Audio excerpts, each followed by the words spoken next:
Disclaimer! This really friggin' long review was written before the airing of Pinkie Pride, and thus some of our points are invalidated by that episode. Please enjoy this semi-outdated review. Alright, now that I'm free from the prison known as storm analysis, time to get back to reviewing stuff at home.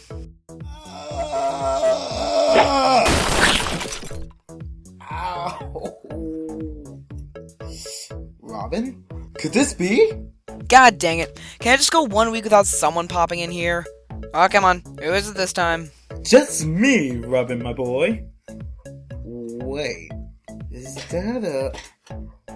Oh my Celestia, it is! A cutie mark!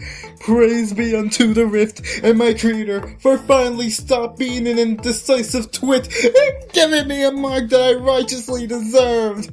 I can now not look like a mature pony who has no idea what to do in life. Thank you, life!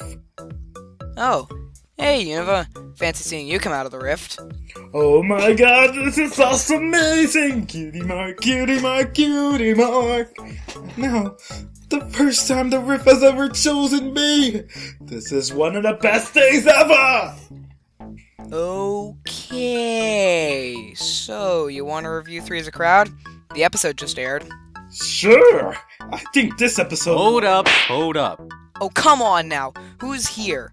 Oh, analysis Brony, or Dylan. Why are you here? You can't review Freeze a crowd of only 2 people. It must be free. Good sir, did you realize that you do not have a mouth? Fine. Let's review Three as a Crowd with Unova Brony and the Analysis Brony.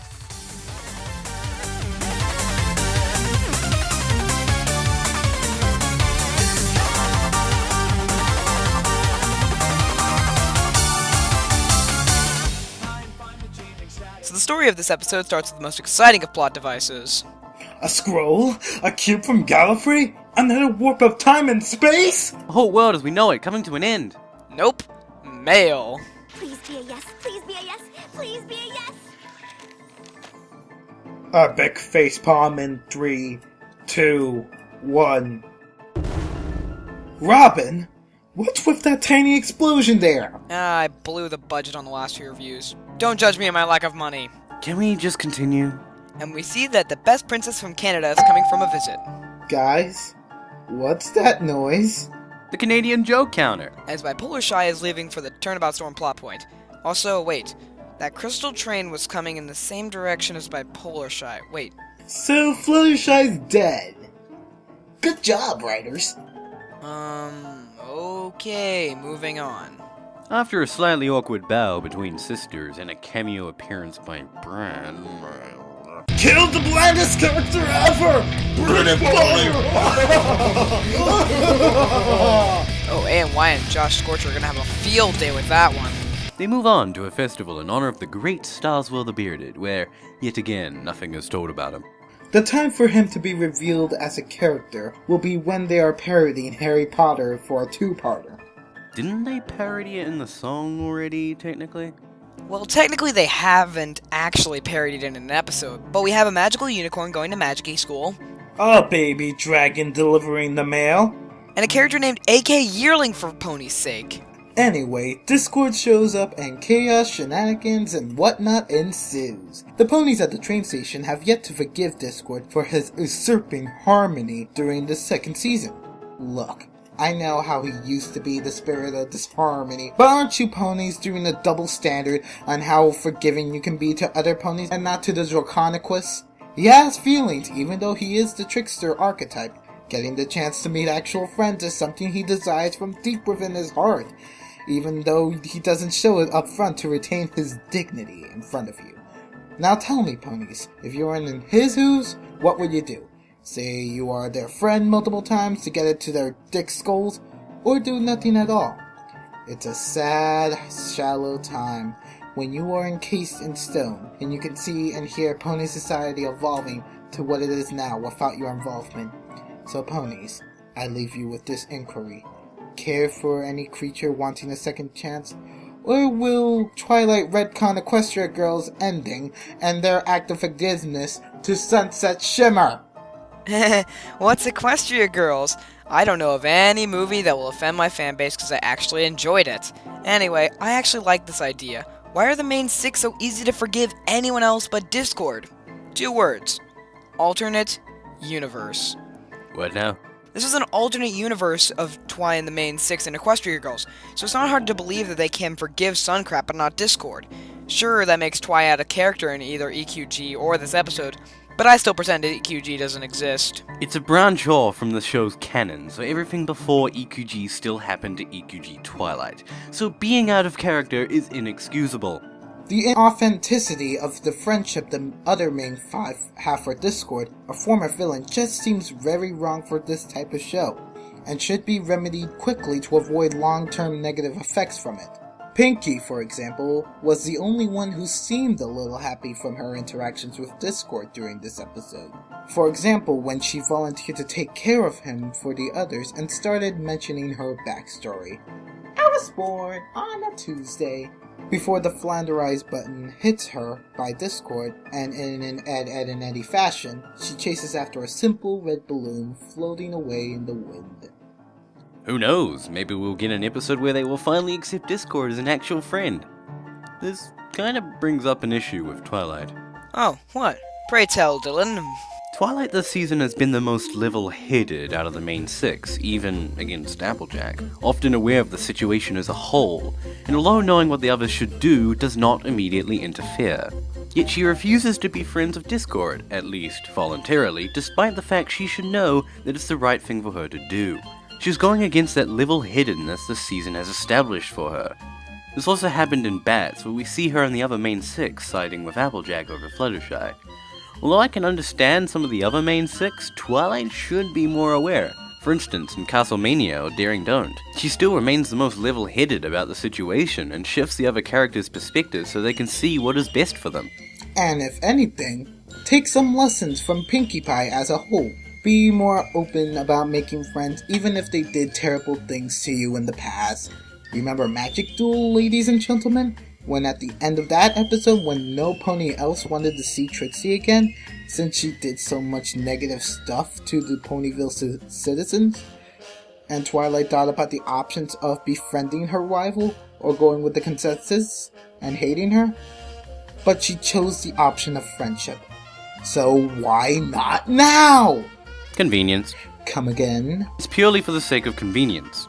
We now have a character who fits into the reluctant friend category, which opens up a lot of story opportunities. If Discord were to just be an ordinary friend, then all his episodes would be about him learning how to be a good friend. But with him in the position he is, they can put in episodes where the main 6 have to learn to accept him as he is, and see him not as the chaos bringer that nearly broke their friendship, but as a friend of theirs. And it still leaves open episodes for teaching him to be a good friend. Yeah, if I have to say something negative, I'll say that the story seems way too convenient. Another example would be that Bipolar Shy decides to leave one of the most powerful forces in Equestria alone at, presumably, her house. What makes you say he lives at her house? Isn't that obvious? In the intro, he's in the window. That could be a reflection. If it was a reflection, his horns and wings would be flipped. But if he lives in Fluttershy's cottage, why would they write letters to each other? Dylan, are you going to question the logic of Delancey? Yes I will! Guys, does it really matter? Yes! I guess not. Now, will you two play nice now? Okay. And so the main conflict has begun. Nearly 11 minutes in. No, this is no exaggeration. Discord meets up with Twilight and Canadian at nearly 11 minutes in. And I know who's to blame for this. My favorite new writer, Ed Valentine. The pacing is bad, and he is now notorious for having slow starts. Megan, how did you not notice this? This is a collaboration episode. You should try to balance out your strengths and weaknesses. Spiky your servants, Williams and Polsky. And Discord has the blue flu. The moment Discord said what he had and tried to push the fact he was sick, it was pretty obvious that he was faking it and was going to get Twilight to learn something. And that's exactly what happened as well. Discord sure has been paying a lot of attention to Twilight this season. Oh my god! I ship it like FedEx. No, Robin and Dylan. Let's just move on before I have to use this thing on any of you. Okay, Unova. And the way to cure Discord's blue flu is by traveling to the ends of Equestria to create a soothing tea from the petals of a rare flower, only to be greeted by the offspring of the alien and the Alaskan bullworm! Alaskan bullworm! Run for your lives! And with the powers of two eloquent princesses that were recently created, they get their flanks kicked by the Alaskan bullworm's kin until they use their magical beams to push back the Alaskan They get it. to the earth. And in predictable plot point number 90928, Discord was fine the whole time. Robin, pick up the phone for a sec. Okay, why? Because I called it. Canadian reveals the event of Discord interrupting their peaceful Star Swirl convention was a lot more better than what was planned before, since the Crystal Empire is too bland and boring for even our bland Canadian princess. Until the The worm infects Discord with the green flu, he gets gonorrhea, and the main six tell the moral. Speaking of Discord, can I do a quick monologue? Sure, don't take too long now. Well, I'll try. Speaking of Discord, there's something about his character that I kind of like in this episode. First, we see more about how he legitimately cares about Fluttershy by keeping in touch through letters. And the one moment she is out, Discord is immediately there trying to wedge his way into Twilight's day. Is he so completely bored that he has to go out of his way to ruin someone's day? That would seem like the more obvious conclusion to come to, besides him, maybe, having a crush on Twilight, considering the attention he seems to be giving her. But here's what I see. I see a character who has up until this point had everything he could have ever wanted, until he learned about the magic of friendship. He now has himself a friend who actually legitimately cares about him, and he wants to hold on to that feeling of being accepted and cared for. But we see in this episode how the rest of the main six still don't like him and are not willing to see him as a friend.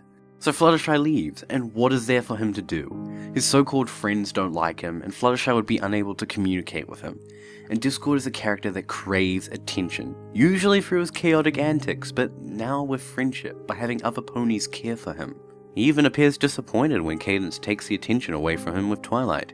He's so desperate for appreciation that he forces Twilight to go to the ends of Equestria for him, because he needs to reassure himself that going back to being evil isn't worth it, because of friendship.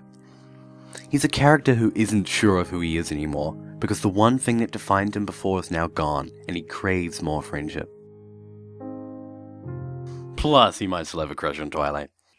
Whoa. Dylan, did you just manage to salvage Discord's character in this episode? Maybe. Say, Robin, are you okay?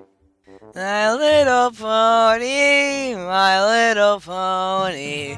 La, la. Gosh dang it, you made this show dark for me. I'm sorry? Please don't hurt me? Ugh, I'm not gonna hurt you. Let's just continue on with the review. Lastly, Discord asks Twilight for a glass of water. We aren't there yet, Unova! I'm fine with changing status quo, but not in letting you go. Now the world is being. Okay, I'm just gonna jump the gun on this one.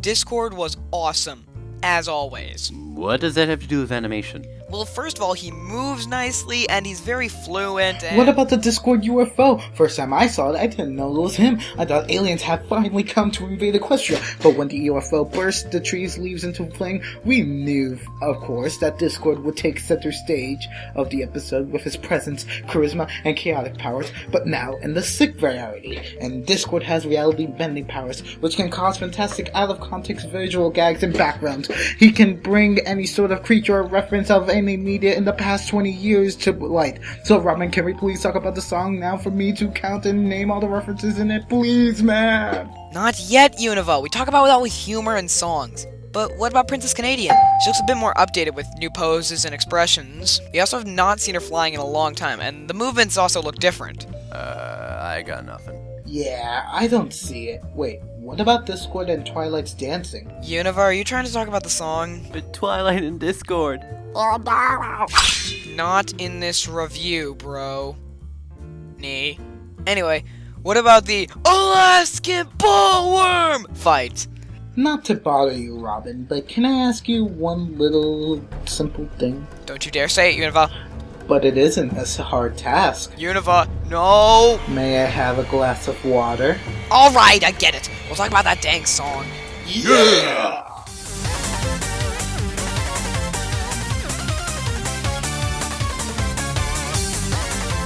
The song. It was alright. It wasn't amazing, but it was alright. I found it just fine. Are you kidding me? You've been pestering me the entire review just to say it was aight? Yep. Why am I not surprised? The thing you needed to talk about this song are I can't say it, but it's the visuals. But we just finished animation, Unova. Well, you're the one who didn't let us talk about the song until we got to humor. I guess you could say your structure has been discorded. You know what? I just can't take this anymore. This review has gone to nuts. You know what? You guys just go fanboy over the visuals already. Squee! If I have to say something really good about the song, it is the visuals. My favorite jokes are being the Harry Potter reference, and of course, as the singer, I got the Rigola reference. Although, the mixing in the final episode was not that good. The music seems too quiet in some parts of the song. Heck, even Daniel Ingram admits that it sounded off, so I can't be the only one saying it. I found Discord singing to be charming, and... And now, we will sing to you many Freezer crowd references within 1 minute. Start now. Harry Potter, Ricola, Candlelight Wedding, Flashdance 300, Aladdin, Pinocchio, Star Wars, OMG, they just did that. Star Wars, OMG, they just did that. Harry Potter, Ricola, Candlelight Wedding, Flashdance 300, Aladdin, Pinocchio, Star Wars, OMG, they just did that. Star Wars, OMG, they just did that. OMG, OMG, OMG, OMG, OMG. OMG, OMG, OMG, OMG, OMG, OMG.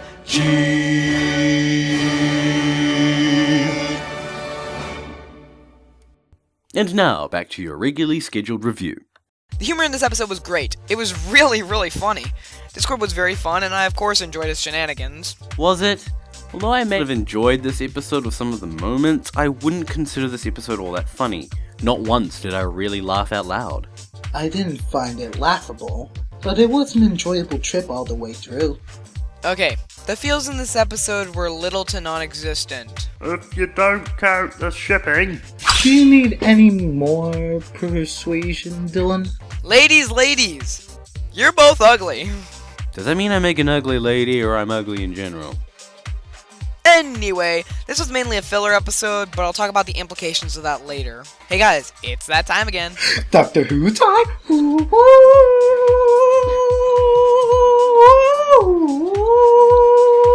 Nope. VeggieTales reference time. And so what we have learned applies to our lives together. God has a lot to say. How about Discord's thing first? Even though it's technically not a moral. I already covered it earlier, but Discord sure was very self-centered with this one. And about going to the ends of Equestria for a friend? Of course Twilight would do that, but not because of friendship, but trying to get you the heck away from her. It seems that they tried to pull a bat and have two simultaneous morals, but they gave it up halfway through and forgot to remove all evidence of that second moral. Not a good move, Meg, Ed, and Eddie. This episode had no connection with its supposed morals since the chaos was deliberately made by someone who can control said chaos. And Cadence is so passive of being eaten alive by the Alaskan bullworm! Shut up with that stupid joke. My Alaskan bullworms are magic. And wanted some excitement since the Crystal Empire is now portrayed even by the show's canon to be bland for even the most blandest princess Friendship is Magic has ever had. Kind of in character with how I've perceived Canadian to be a more teenage princess with an attitude and a longing of adventure. Not bad, writers. Some have argued over how this is insane thoughts to be thinking of after just barely escaping the jaws of an Alaskan bullworm! Quiet with that sheesh! And here's what I say to that. Ponies can react differently to many types of situation. Her reaction to this event may reflect on the poor character she has been given by Megan McCarthy. She may be perceived as a perfect acting princess, but she may not act like the normal pony that can be seen frightened at the sight of doom and death. Yeah, she's not a Mary Sue. She's just Canadian. Because Canadians have their own standards for perfection. Now I believe us fine stallions should wrap up with our femal thoughts on the episode.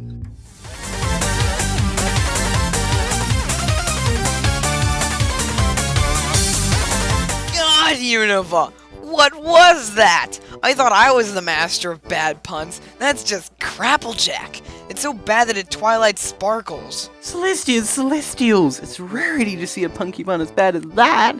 That was worse than... I've got nothing. That was my element of inspiration, but I can't claim it since Hasbro vetoed it for generosity. First, I want to monologue a bit before I actually give my rating.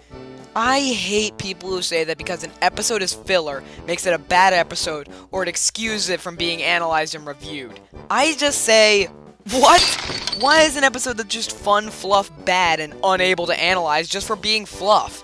I like this quote from Tommy Oliver's Equestria Girls review. To quote, "Friendship is Magic is either a show written for all ages and thus should be interpreted and judged as one, or it's for little girls and little girls alone, girls who apparently have no taste in good content according to you, and we're all weirdos and Fox was right all along. I choose to believe that MLP is a show written for all ages, designed to appeal to everyone. Why? Because that's what Lauren Faust and the rest of the DHX staff have been saying all along. My Little Pony is a well-written show that was made to appeal not just to children, but their parents, older siblings, and by extension, anyone who wants to enjoy quality animation. The same can be said for any classic Disney film or latest Pixar creations. And do we pull our punches when talking about those films and franchises? No, and neither will I here." End quote. Filler is essentially giving the middle hoof to the show staff because MLP is a show that is deeper than most people can realize. I choose to ignore the "filler shouldn't be analyzed" statement that's been circulating around my DeviantArt profile, because, in essence, all episodes except for the season premiere and finale are filler. And to those who say, filler is worthless and shouldn't be reviewed and analyzed, we just spent over 20 minutes analyzing filler. And that isn't even going into what denotes filler. Yes, you may think all this effort for one episode isn't worth it, but have we come up with nothing? Is it impossible to analyze? No. This episode gives us glimpses of Discord's character, shows us how Twilight still isn't quite as aware of things as she's been portrayed, and Canadian is still Canadian. Is that nothing? No. In fact, that means a lot. So how do you actually rate the episode? To judge this episode, I think that the story is engaging, pacing's a bit wonky, the animations are real fun to watch, the song's okay, moral kinda botched, humor's funny, and I had a blast, so a 3.5 and 85% or an Ermagurda. Settle on a system, Robin. Don't just use all of them. Anyway, I don't exactly do a rating, but I would say that I don't quite think this episode is up to par. But go and watch it yourself, get your own opinion of it, and heck, if you think I'm wrong, tell me in the comments. I'll be sure to listen to your hopefully kind words and then cry myself to sleep knowing just how wrong I was to have an opinion. For me, this is the first time I will implant this, but let it rip! My scoring system is based on a tier list.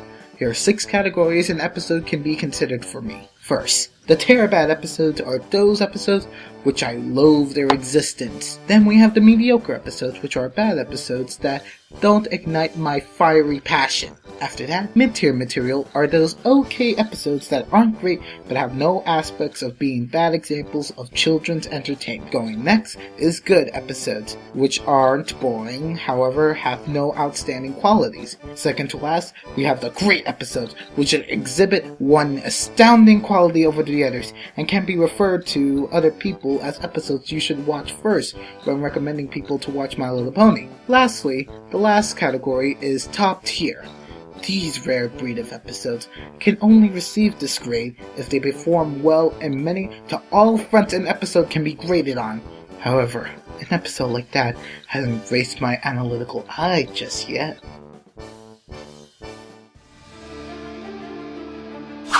Was that text from the future? Guys, stay away from the crack in the wall. Why stay away from a crack, Robin? Unova, do you remember Season 5 of Doctor Who? I don't know. I don't remember.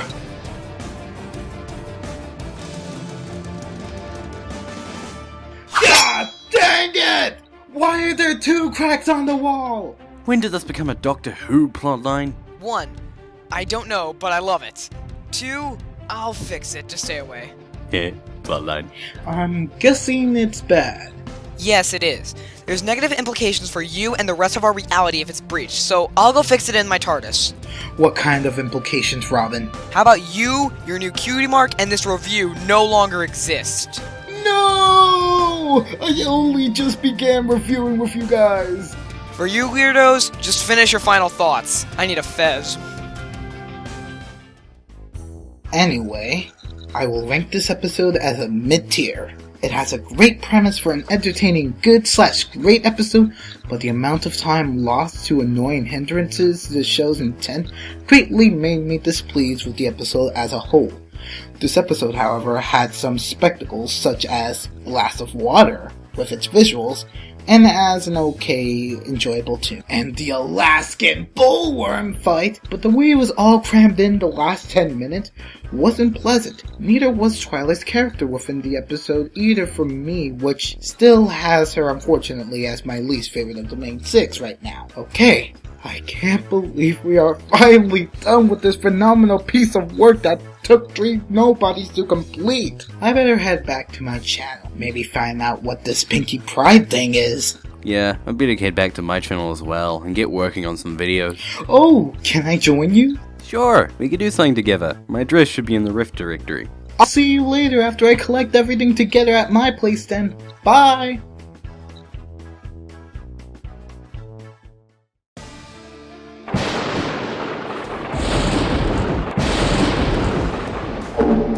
Alright, I think if I shoot all my running gags that we had in this long review into the crack, it should stop it. So, Geronimo, Fantastic, Alon Z, and all that crap.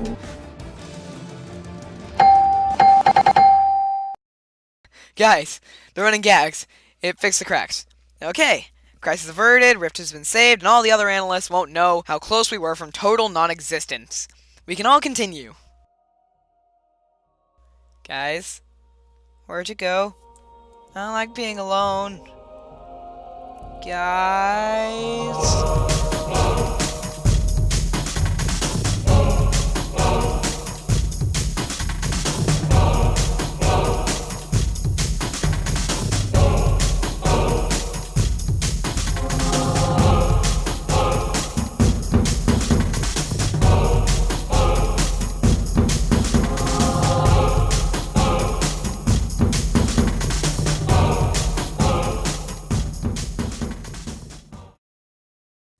Alright, Robin, what's up?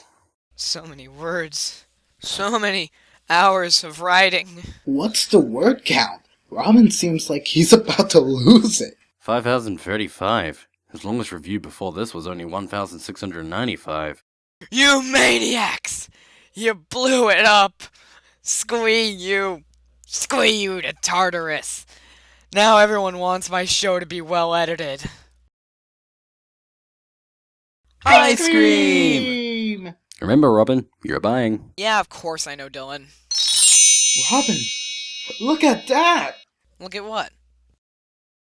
Oh, I see. Robin, you got... My cutie mark! What does it mean? Well, I'm guessing that the film strip is because I love film and animation. The R is obvious. It's my show! My special talent! It's making the show!